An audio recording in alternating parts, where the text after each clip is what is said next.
জান্নাতে আমার বন্ধু কে হবে? আল্লাহ বলতেছেন, মুসা দুনিয়াতেই তুমি দেখতে চাও বুঝি, কি তোমার জান্নাতে বন্ধু হবে? মুসা নবী কয়, মালিক একটু দেখতে মন চায়।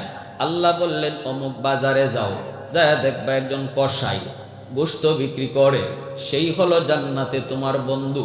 মুসা নবী অবাক হলেন, আমি এত বড় একজন পয়গম্বর, আমার বন্ধু হবে একজন কসাই? সেই কসাই কেমন নেক আমল করলো, কেমনে আল্লাহকে এত খুশি করলো, একটু দেখতে মন চায়। মূসা নবী ঠিকানা লইয়া তিনি চলে আসলেন। আইসা এই কসাই লোকটারে পেয়ে গেলেন। মূসা নবী বলতেছে, ভাই রে, সালাম দিয়া কালাম দিয়া কয়, তোমার নাম কি? বলে অমুক। নামে নামে নাম মিলে গেল। আল্লাহ যেই নাম মূসা নবীরে কইছিলেন, এই নামটাও মিলে গেল, ঠিকানাও মিলে গেল, বাজারও মিলে গেল। এইবার মূসা নবী কয়, ভাই, আজ রাত আমি তোমার বাড়িতে মেহমান হব, আমার তুমি আমাকে মেহমানদারি করবানি। লোকটায় মেহমান শুই নেই খুশি হয়ে গেল, কারণ মেহমানদারি করা আমার নবীর বহুত বড় সুন্নাত। রসুল বলেন, মান আরাদা আইয়াবসুতার রিজকা ফালইউকরিম দাইফা। রসুল বলেন, কেউ যদি রিজিকের ভিতরে প্রশস্ততা চাও, তোমার রুজির ভিতরে যদি প্রশস্ততা চাও, তোমার ইনকামের মধ্যে যদি বরকত চাও, তোমার ব্যবসার ভিতরে যদি তুমি বরকত চাও, তোমার রুজির মধ্যে যদি বরকত চাও, নবীজি বলেন, বেশি বেশি করে মেহমানদারি করো। রিজিক বাড়ায় দিবে কে? ব্যবসায় বরকত বাড়ায় দিবে কে? মেহমানদারি করলে আমরা মনে করি কমে, আর রসুল বলেন মেহমানদারি করলে বাড়ে। তাহলে আমাদেরটা ঠিক না রসুলেরটা ঠিক? আমাদেরটা ঠিক না নবীরটা ঠিক? আমরা মনে করি কেউরে খাওয়াইলে কমে, আর রসুল কয় কেউরে খাওয়াইলে বাড়ে। সুবহানাল্লাহ জোরে কও। এজন্যই ভাইরা বন্ধুরা, ওই লোকটায় কই, ঠিক আছে আপনি আসেন আমার বাড়িতে মেহমান হন।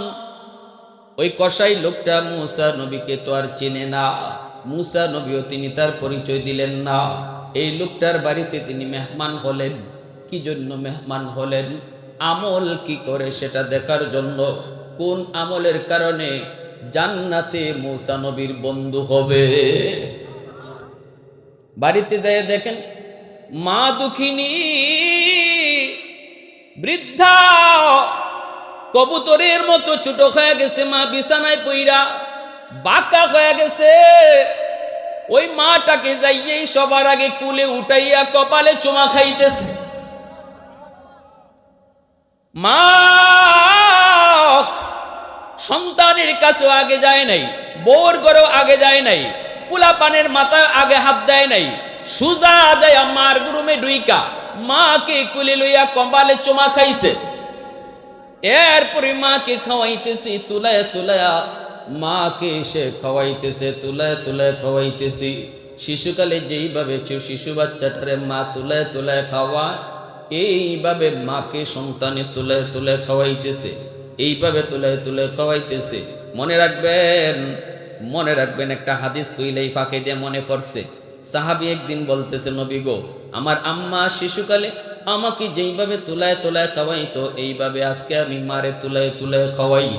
শিশুকালে আমার মা আমার প্রস্রাব পায়খানা যেইভাবে পরিষ্কার করত, আজ আমি বৃদ্ধা বয়সে মার প্রস্রাব পায়খানা পরিষ্কার করি। আমি মাকে তেল মালিশ করে দেই, আমি মার চুলটা আশ্রয় দেই। শিশুকালে আমার মা আমাকে যতটা আদর স্নেহ করেছে গো নবী, আজ আমি এই রকম আদর আর মায়া মাকে করি। বদলা ওইসে নি, সমানে সমানে ওইসে নি। রসুল কয়, জীবনও সমানে সমানে হয় নাই, কখনো হবেও না। আকাশ পাতাল বেশ কম। আল্লাহু আকবার জোরে বলেন। সাহাবী কয়, ইয়া রাসূলুল্লাহ, কেন গো নবী বেশ কম কই? মা যা করছে আমি তো তাই এখন করতেছি। আমার পাশে মা ঘুমাইছে, আমিও এখন মার পাশে ঘুমাই। বদলা তো সমানে সমানে হবে না কেন? ঋণ কি সুদ হইল? রসুল কই ঋণ সুদ হয় নাই। খেদমত তফাত, আকাশ পাতাল তফাত। আল্লাহ নবীর কাছে সাহাবীরা জানতে চাইলেন, নবী গো, আমরা তো কোনো তফাত দেখি না, আমরা তো কোনো বেশ কম দেখি না, আপনি কোত্থেকে বেশ কম বলেন? নবী বলতেছেন তফাতটা আমি বুঝালাম কল قال رسول الله صلى الله عليه وسلم আবু হুরায়রা রাদিয়াল্লাহু তাআলা আনহু থেকে বর্ণিত নবীজি বলেন মান আসবাহা মুতিআন লিল্লাহি ফি ওয়ালিদাইহি আসবাহা লাহু বাবান মাফতুহান মিনাল জান্নাহ। কোন সন্তান যদি রাতের বেলা মাকে বাবাকে খুশি করে ঘুমায়, ভালো করে শোনো সন্তানরা যারা আছো, যাদের বাপ মা এখনো দুনিয়া আছেন, একটু মন দিয়ে শুনেন আমার নবী কি বলতেছেন, দিলের কান লাগায় শুনেন। যখনই শুনবেন আমার নবী বলতেছেন তখনই চোখ কান সব খুলে দিতে হবে, ঠিক কিনা? কোনো দিকে আর মনোযোগ দেওয়া যাবে না, আমার নবী কি বলতেছেন এই দিকেই মনোযোগ থাকবে। আমার মত ততক্ষণ যতক্ষণ নবীর মত পাই না। যখনই আমি কোনো নবীর মত পেয়ে যাব তখন আমার মতের কোনো দাম নাই। আওয়াজ আসতে কেন? আমার মতে মত নয়, নবীর মতে মত, এর নাম উম্মত, এর নাম জোরে কও, আমার মতে মত নয়, নবীর মতে মত, এর নাম উম্মত। আমার পণ্ডিতি, আমার বুদ্ধি, আমার যুক্তি সব অচল যখনই আমার নবীর কথা শুনবো, ঠিক কিনা? যদি এই মন মানসিকতা তৈরি না হয় তাহলে উম্মত দাবি করতে পারবো না। সাফ সাফ কথা। জন্য আল্লাহ রসুল বলেন কোন সন্তান যদি ঘুমানোর সময় মাকে বাবাকে খুশি করে ঘুমায়, কথা কইয়া হোক, কোনো আচরণ করে হোক, কিছু দিয়া হোক, মার মশারিটা টানাইয়া হোক, বাবার মাথায় একটু তেল দিয়া হোক, যে কোনোভাবে যদি মাকে অথবা বাবাকে সে খুশি করে ঘুমাইতে পারে, রসুল বলেন সকাল হওয়া মাত্রই তার জন্য জান্নাতের দরজা খোলা। সুবহানাল্লাহি ওয়া বিহামদিহি সুবহানাল্লাহিল আযীম। মাকে বাবাকে খুশি করতে লক্ষ টাকা খরচ করতে হয় না যুবক, বল মাছ খাওয়াইতেও লাগে না। মাকে বাবাকে খুশি করতে সন্তান মুখ ভরে যদি আম্মা আম্মা কইয়া ডাকে, আব্বা আব্বা কইয়া ডাক দেয়, এতেই দেখবে বাপ মার দিল খুশি হয়ে যায়। আমরা তো বড় হওয়ার পর মাকে মা কইয়া ডাকতে আর বাবাকে আব্বা কইয়া ডাকতে শরম পাই। শ্বশুর শাশুড়িরে মুখ বইরে আম্মা ডাকি, শ্বশুরকে মুখ বইরে আব্বা ডাকি, কিন্তু নিজের মাকে আর নিজের বাবাকে ছোটবেলা যেভাবে আম্মা আব্বা কইয়া ডাকছি, বড় হইয়া ডাকতে শরম পাই। অথচ সন্তান যত বড়ই হোক মা বাবার কাছে কখনো বড় হয় না, সন্তান ছোটই থাকে। এজন্য বাপমার দিল সন্তানের আম্মা আব্বা ডাক শোনার জন্য খাঁ খাঁ করে। আমার সন্তানটা যদি আমার আম্মা কুয়ে ডাক দিত, আমার সন্তানটা যদি আমার আব্বা কুয়ে ডাক দিত, এতটুকুর জন্য বাবার দিল সব সময় চায়, মার দিল চায়। যখনই সন্তান আম্মা কুয়া ডাকটা দেয় তখনই মার দিল খুশি হয়ে যায়। নবীজি বলেন রাতের বেলা যদি কোনো সন্তান এরকম মাকে বাবাকে খুশি করে ঘুমাইতে পারে, সকাল হতেই আল্লাহ তার জন্য জান্নাতের দরজা খুলে দেয়। এই রাতে যদি তার মরণ হয়, নবীজির হাদিস শুনবেন, এই রাতে যদি এই সন্তানের মরণ হয়, শুধু মাকে বাবাকে খুশি করে ঘুমানোর কারণে তার সব গুনাহ মাফ করে আল্লাহ তারে জান্নাত দিয়ে দেবে। সুবহানাল্লাহ। ওয়ামান আসবাহা আসিয়ান লিল্লাহি ফি ওয়ালিদাইহি আসবাহা লাহু বাবান মাফতুহান মিনান নার। আর যদি কোনো সন্তান রাতের বেলা মাকে বাবাকে কষ্ট দিয়ে ঘুমায়, মার কলিজায় আঘাত দিয়ে ঘুমাইতেছে, বাবার কলিজায় আঘাত দিছে, সারাদিন চলে গেছে বাবাকে খুশি করে নাই, সারাদিন চলে গেছে মারে খুশি করে নাই, মার কলিজায় ব্যথা ব্যথাই রয়ে গেল। আর এই অবস্থায় সে যদি সন্তান লইয়া ঘুমায়, বউ বাচ্চা নিয়ে ঘুমায়, মার কলিজায় ব্যথা ব্যথাই থাকে, রসুল বলেন তুমি ঘুমাও নাই, সকাল হওয়া মাত্রই তোমার জন্য জাহান্নামের দরজা খোলা। নাউজুবিল্লাহ, জোরে বলো। পিছনের লোকেরা বলে নাই, একটু জোরে কও নাউজুবিল্লাহ। মাকে বাবাকে রাতে যদি কেউ কষ্ট দিয়ে ঘুমায়, রসুল বলেন সকাল হতেই তার জন্য জাহান্নামের দরজা খোলা। সে যত বড় হাজি হোক, সে যত বড় গাজী হোক, সে যত বড় নামাজি হোক, সে যত বড় দানবীর হোক, যদি এই রাত্রে তার মরণ হয়, যেই রাত্রে মাকে কষ্ট দিছে, বাবাকে কষ্ট দিছে, রসুল বলেন নিশ্চিত জাহান্নামী, মরবে, সোজা জাহান্নামে যাবে। ইলা ইয়া রাসূলুল্লাহ ওয়া ইন যালামা। সাহাবী জিজ্ঞেস করেন, নবী গো, যদি কোনো মা, যদি কোনো বাবা সন্তানের উপরে জুলুম করে, ভালো করে খেয়াল করেন, সাহাবী প্রশ্ন করেছেন, নবী গো, যদি কোনো বাপ মা সন্তানের উপরে জুলুম করে, তবু কি সন্তান বাপ মার সাথে ভালো আচরণ করবে? প্রশ্নটা অনেকেই আমাদেরকেও করে। হুজুর, মা, আমরা 2 ভাই, 3 ভাই, 4 ভাই, সবাইকে মা এক নজরে দেখেন না। ভাইয়ের সন্তানগুলাকে মা ভালো চোখে দেখে, আমার সন্তানগুলাকে মা ভালো চোখে দেখে না। আমাকে কম মায়া করে, আমার অমুক ভাইকে বেশি মায়া করে। আব্বার সম্পদ দিয়েছে, কিন্তু সম্পদ আমার ভাগে কম, ভাইয়ের ভাগে বাবার সন্তান সম্পদ বেশি দিয়েছে। হুজুর, এই ধরনের প্রশ্ন অনেক যুবক, অনেক প্রবাসী ফোনের মাধ্যমে আমাকেও করেছে। যেই প্রশ্নটা আমার নবীকে সাহাবী করেছেন, সাহাবী বলেন, ইয়া রাসূলুল্লাহ, ওগো নবীজি, জানতে চাই, যেই মা যেই বাবার সেবা না করলে পরে জাহান্নামী হতে হয়, ওই মা যদি আমার উপরে জুলুম করে, ওই বাবা যদি আমার উপরে জুলুম করে, আমাকে যদি ঠকায়, আমাকে যদি কম মায়া করে, তাহলেও কি আমি তার সাথে ভালো আচরণ করব? তবুও কি আমি তারে খুশি রাখবো? তবুও কি আমি তারে ভাত খাওয়াবো? তবুও কি তারে আম্মা কয়া ডাকবো? তবুও কি তারে আব্বা কয়া ডাকবো?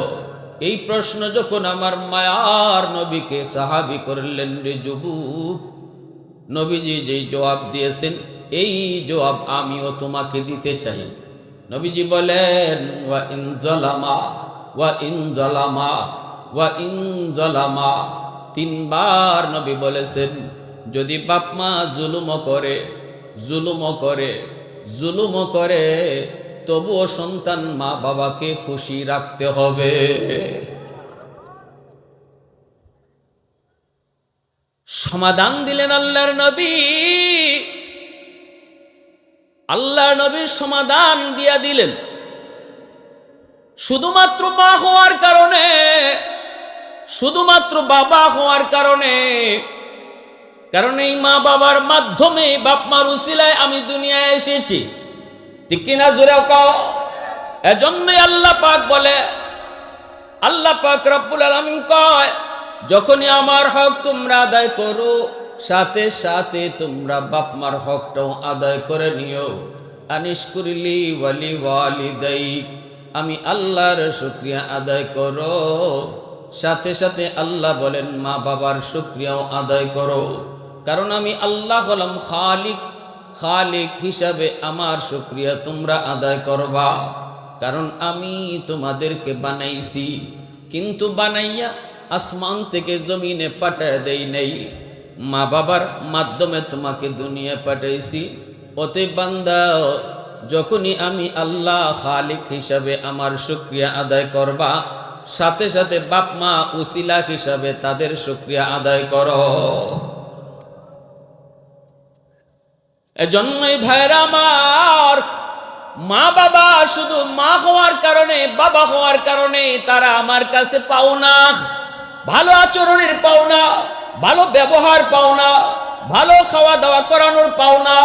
মা মা হওয়ার কারণে বাবা বাবা হওয়ার কারণে আমার কাছে তাদের ভালো আচরণ পাও না। এজন্যই রাসূল কয়, ওই মা ওই বাবা যখনই তোমার জন্য হাত উঠায়, ভালো আচরণ পাইয়া যদি হাত উঠায়, আব্দুল কাদের জিলানীর দোয়া কবুল হবে কি হবে না গ্যারান্টি নাই, কিন্তু মার দোয়া কবুল হবে গ্যারান্টি আছে। এরপরে তো আস্তে সুবহানাল্লাহ, আর একটু জোরে কও না সুবহানাল্লাহ। সুবহানাল্লাহ কার জিকির? আরো জোরে কও না কার? আল্লাহ নামের জিকির করলে দিলে মজা লাগে কি লাগে না? আল্লাহ নামের নামে মধু আসেনি না নাই? আল্লাহ নামের ভিতরে জাদু আসেনি না নাই? এজন্যই তো ইব্রাহিম খলিল আল্লাহর পয়গম্বর, এত বড় পয়গম্বর, আল্লাহ পাকের বন্ধু। আল্লাহ কই ইব্রাহিম আমার বন্ধু, ফেরেশতারা কই কেমনে বন্ধু? আমাদের বুঝে আসে না, মানুষ তোমার কেমনে বন্ধু হয়? আল্লাহ বলে ফেরেশতা, পরীক্ষা যদি করতে চাও যাও, আমার ইব্রাহিমকে যা পরীক্ষা করো। মানুষ রূপে ফেরেশতা পরীক্ষা করতে আসলেন, ইব্রাহিম কেমন করে আল্লাহর বন্ধু হলেন। ইব্রাহিম আল্লাহর পয়গম্বর, ছাগল রাখালি করেন, মানুষ রূপী ফেরেশতা মানুষের রূপ ধইরা ওর পাশ দিয়া যাইতেছেন, আর আল্লাহ পাকের নামের জিকির, সুবহানাদিল মুলকি ওয়াল মালাকুত যাল ইজ্জতি ওয়াল আজমতি ওয়াল কিবরিয়াই ওয়াল জাবারুত। আল্লাহ নামের জিকির মানুষ রূপী ফেরেশতা, ফেরেশতা ইব্রাহিম বুঝেন নাই, ইব্রাহিম মনে করেছেন কোন মানুষ পাশ দিয়া যাইতেছে, আর আল্লাহ নামের জিকির করে, সুবহানাদিল মুলকি ওয়াল মালাকুত যাল ইজ্জতি ওয়াল আজমতি ওয়াল কিবরিয়াই ওয়াল জাবারুত। ইব্রাহিম পয়গম্বর আল্লাহ পাকের এত বড় আশিক, এত বড় পাগল, দৌড় দিয়া ওই মানুষ রূপী ফেরেশতার কোমর জড়ায়া ধরে বলতেছে, কে গো তুমি? কোত্থেকে তুমি এসেছো? আমার মাশুকের নাম এত সুন্দর করে, এত মজা করে তুমি আমার মাশুকের নাম নিতেছ, তুমি আমার আল্লাহর নাম নিতেছ, এত মজা করে এই নামটা তুমি বলতেছ, আরেকটা বার তুমি নামটা শুনাইবানি? ফেরেশতায় কয়, আমি বিনিময় সারা নাম শুনাই না। ইব্রাহিম পয়গম্বর কয়, বিনিময় তুমি কি চাও বলো? মানুষ রূপী ফেরেশতায় কয়, অর্ধেক ছাগলের পাল আমাকে দিয়ে দিবা, বিনিময়ে শুধু আল্লাহ নামের জিকির একবার করব। ও দুই দিকে আওয়াজই নেই, ওই দুই দিকে বুঝি না মাহফিলের তাল বুঝতেছি না। মনে হয় আপনারা আরো কিছু তামসা তুমসা দেখতে আইছেন। আমি কিন্তু তামসার বক্তা না ভাই, আমি ডং ডাং গান গুন এগুলা কইরা আমি আপনাদেরকে রাখতে পারবো না। আমি এই জগতের লাইনেই নেই। কিছু কথা কইমু কোরআন থেকে হাদিস থেকে আমলের নিয়তে, যদি শুনবার ইচ্ছা থাকে শুনেন, আন্নাই লেগে ঘুমাই থাকেন। মনোযোগ আছে আপনাদের? কার কার আছে একটু দেখান তো আল্লাহর হাত উঠে। আল্লাহ কবুল করো, জুড়ে বলি আমিন, আরো জুড়ে আমিন। লিল্লাহে তাকবীর, আরো জুড়ে লিল্লাহে তাকবীর, আরো জুড়ে লিল্লাহে তাকবীর। মাশাআল্লাহ। ইব্রাহিম পয়গম্বর ওই মানুষটাকে তিনি এইভাবে কোমরে জড়ায় বলতেছেন, একটা বার আরেকবার শোনাও। কি শোনান? কয় আল্লাহ নামের জিকির। ফেরেশতা কয় বিনিময় লাগবে। ফেরেশতা কি বলতেছে? কয় বিনিময় লাগবে। ইব্রাহিম খলিল কয় তুমি কি বিনিময় চাও বলো? কয় অর্ধেক ছাগলের পাল দিয়া দিবা। ইব্রাহিম আল্লাহর এত বড় আশিক, আল্লাহ নামের এত বড় পাগল। ইব্রাহিম খলিল কয় নেও, তোমাকে অর্ধেক ছাগলের পাল দিয়া দিলা।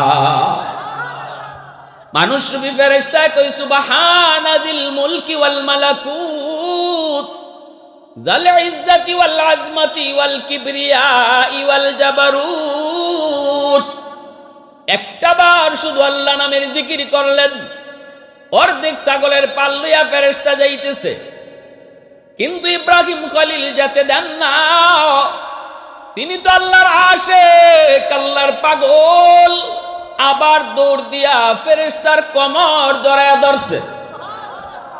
না গো, তোমাকে যেতে দিব না, আমি তো এই নামের পাগল, আরেকটা বার এই নাম তুমি শোনাও।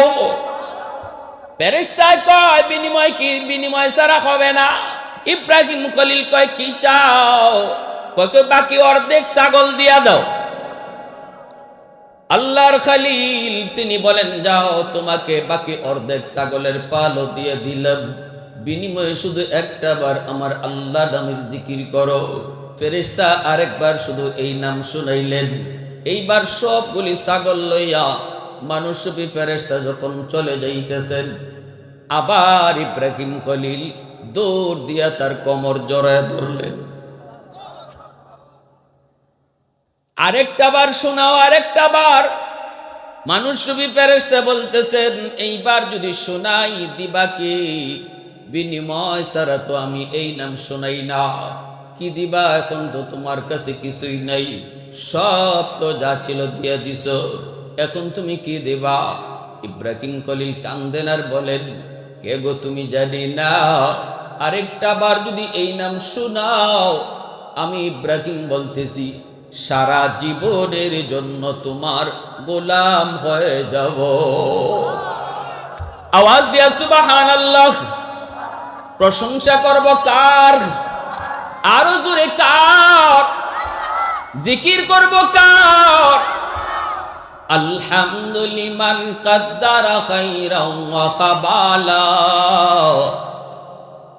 আলহামদুলিমান কাদ্দারা খাইরাও ওয়া কাবালা, ওয়া শুকরু লিমান সাওয়ারা হুসনাও ওয়া জামালা, ফরদুন সামাদুন আন সিফাতিন খালকি বারিউন, রব্বুন আযালিয়ুন খালাকাল খালকা কামালা, লা জিদ্দা ওয়ালা নিদ্দা ওয়ালা হাদ্দা লিমাওলা, লা জিদ্দা ওয়ালা নিদ্দা ওয়ালা হাদ্দা লিমাওলা, আল আনা কামা কানা ওয়ালাম ইয়ালকা যাওয়ালা, আল আনা কামা কানা ওয়ালাম ইয়ালকা যাওয়ালা। মুহাব্বতের সাথে বলেন আল্লাহু আকবার। আরো জোরে আল্লাহু আকবার। এজন্য আমার ভাইরা আল্লাহ নামের জিকির যেখানে আসবে, সুবহানাল্লাহ বলার সময় যেখানে আসবে, আওয়াজ করে বলবেন। ঘরে তো আল্লাহ সুবহানাল্লাহ আল্লাহু আকবার জোরে বলতে পারেন না, পরিবেশ পান না। এই জায়গাতে আল্লাহ নাম জোরে নিলে পরে কেউ আপনাকে পাগল বলবে না। সুবহানাল্লাহ জোরে বলবেন। আল্লাহ পাকের প্রেম আর ইশক প্রকাশ করার জায়গা। অতএব যেখানে যেখানে যা বলতে হয় আওয়াজ দিয়ে বলবো। রাজি আছি তো ইনশাআল্লাহ? রাজি আছি তো ইনশাআল্লাহ? এজন্যই নবীজি বলেন শুনো,